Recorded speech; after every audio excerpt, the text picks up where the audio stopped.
What up, watch gang? Today we're going to talk about the most iconic watch of all time, which is the Rolex Submariner. We're going to compare the first generation ceramic model to the new generation ceramic model. Let's get into it.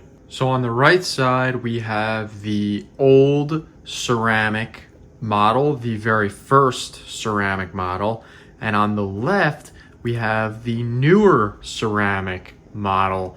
Now, my old ceramic model is a no date, and the new one is a date, and also the older one has obviously the black bezel. The new one is a Starbucks with the green bezel, but the principle is the same. Most of the parts are going to be identical, so just ignore the fact that this one's a no date and that this one has a green bezel, and the video will make complete sense. So this 114060 initially came out in 2012, and it is the first ceramic Submariner.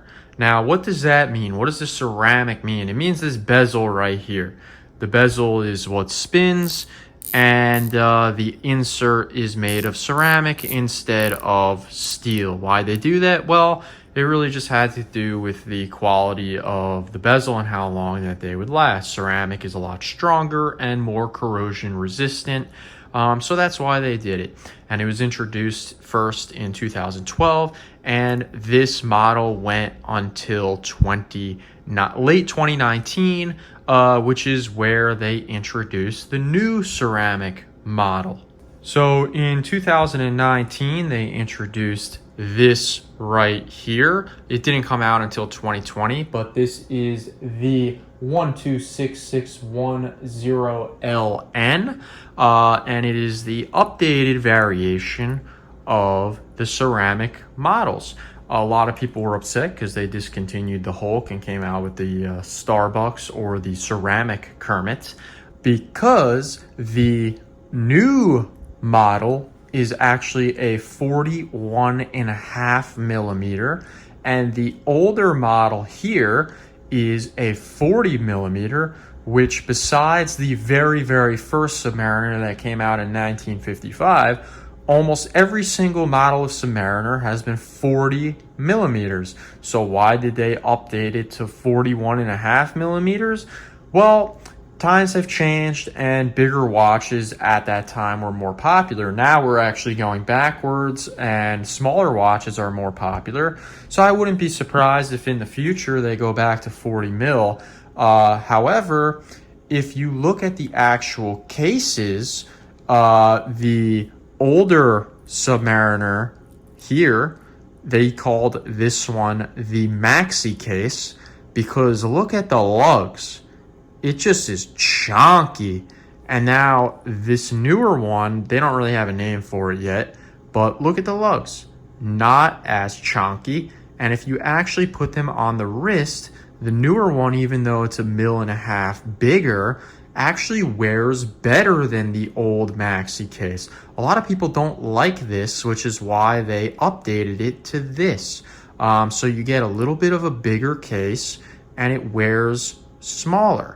Now, something interesting is actually the clasp on both of these watches. So, funny enough, bigger watch, bigger clasp.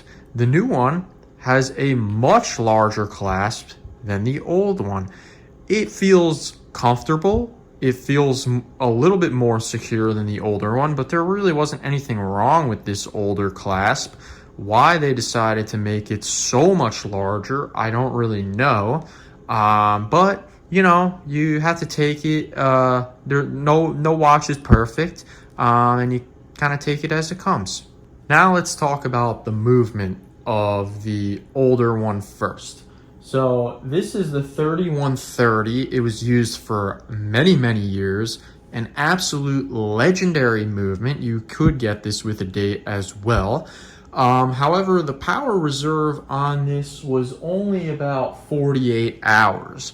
And, you know, in this day and age, that doesn't really fly, especially when you're paying a little bit over 10 grand for one of these. They really needed to update that.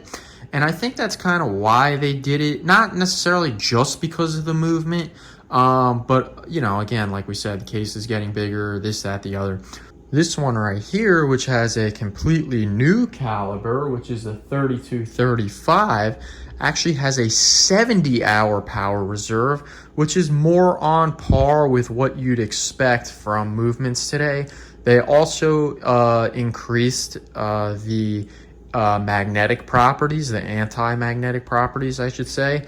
So it's just overall a better, more engineered movement. It's not as simplistic as the old one, but it's still just as bulletproof, if not better, which is crazy because the old one was used for so many years and is an absolute legend in its own way. So I mean, those are really the big differences between these two watches. Let me know in the comments what you would have. Would you do a first gen ceramic with the maxi case, or would you do the new gen ceramic with the larger case but the slimmer lugs? What do you think? Let me know. If you've been following the channel for a long time, then you know my personal preference is my personal Starbucks. This isn't going anywhere, and I actually prefer how it wears. I just like it a little bit more. But anyway, thank you very much for watching this video. If you like it, give it a thumbs up and subscribe. It really helps me a lot. It keeps me motivated to keep making more videos. I haven't really been getting a lot of followers in the last year. We were going really quick and then it just completely stopped. So I would really appreciate the support, especially in the comments. And until next time, peace.